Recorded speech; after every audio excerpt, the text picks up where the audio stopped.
पाकिस्तान की गैस का 72% देता है। आप बताएं उन्हें कि पाकिस्तान के पेट्रोल की 58% पैदाइश सिंध से होती है। आप उन्हें बताएं कि 70% टैक्स इस मेरे शहर कायद, इस राजधानी, इस तख्तगा सिंध से जमा होता है, कराची से जमा होता है। आप उन्हें बताएं कि दुनिया का 8वां सबसे बड़ा कोयले का जखीरा सिंध से निकलता है।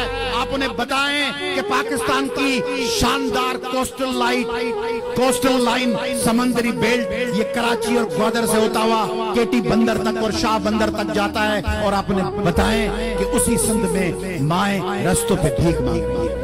3-3, 4-4 हजार के कार्ड के लिए सिंध की माएं जो रास्तों पे नहीं निकलती थी उनसे भीख मंगवाई जा रही है। बच्चे रास्तों पे भीख मांग रहे हैं। उनके हुकूक के लिए आपको लड़ना होगा, आप सबको लड़ना होगा।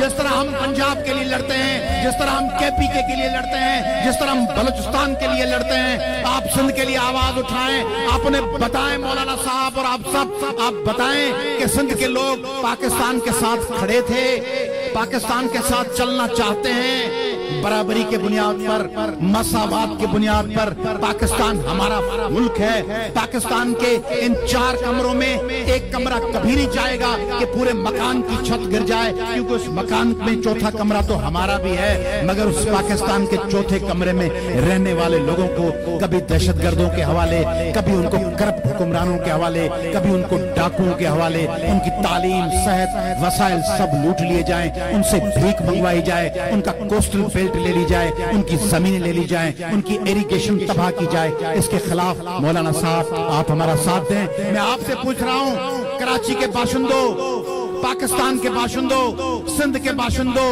JUI के कारकुनान, अगर आप अपने इस भाई की इस राय से मुत्तफिक हैं तो मैं आपसे गुजारिश कर रहा हूं कि हाथ बुलंद करके बताएं कि आप सिंध के लोगों की लड़ाई लड़ेंगे, लड़ेंगे, लड़ेंगे।